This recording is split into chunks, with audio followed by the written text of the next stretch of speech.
Massachusetts is bear country. It really is important for people to adjust their behaviors to avoid conflicts with bears. We get bear calls from farmers out in the Berkshires, and we get calls from homeowners in a suburban area.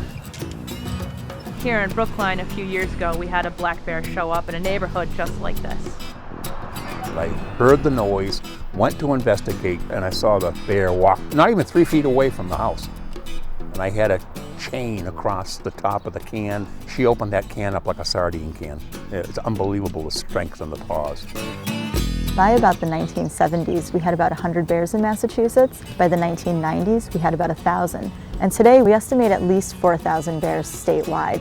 And as that population grows, it's continuing to expand into eastern Massachusetts and closer to I-495 and those near Boston suburbs. We actually had a bear cross the Cape Cod Canal and wind up on the Cape and make his way all the way to Provincetown. And you could literally trace the movement of that bear by the 911 calls to local police departments. People had never seen it before and they panicked over it. That's where education comes into play, where we have to stay on the leading edge of the bear population and work with those towns and those communities and make sure people know what to do when they encounter a bear. The public has to keep in mind that just because a bear is in the area doesn't mean it's a threat. We have never had a black bear attack here in Massachusetts, but there have been recent fatal attacks in the Northeast. The risk of being attacked by a black bear is very low, but always use caution when bears are close. Black bears are omnivorous, which means they eat a variety of different things: plant matter, meat matter, insect larvae. But any time of year, if human-associated food sources are available, they'll take advantage of those. Bears are remarkable in their ability to remember. Cubs stay with their mother until they are yearlings, and during that time, she is showing them the ropes, where she goes to find seasonal food sources, and places where people continuously feed bears become points, and those cubs are learning the exact same behavior. So the more and more bears get used to eating human-associated food sources, it just increases the likelihood that they're going to lose their fear of people. So bringing in bird feeders, making sure your trash is in secure outbuildings, never ever put the trash just in the bag. If you have beehives or chicken coops, securing those with electric fencing is very, very important.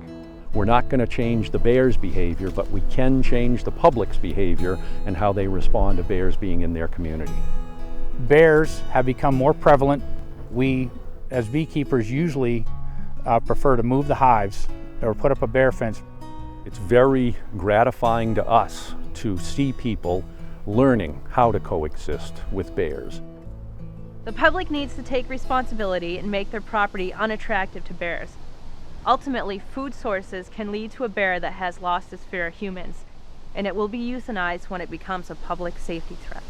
If you see a bear in your yard, teaching those bears that they need to maintain that fear of people is very important. Get out of here! If the bear runs up a tree, it's trying to get away from you. So don't go under the tree, just back away and let the bear be. It will come down when it feels comfortable doing so. If the bear is just passing through, enjoy the sighting for what it is, but try to determine if there are any things that might attract it to your yard.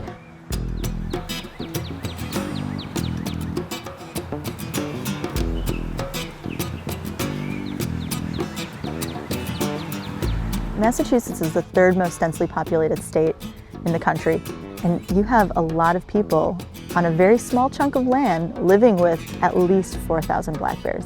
It's really important to modify your behavior so that we can avoid conflicts with black bears.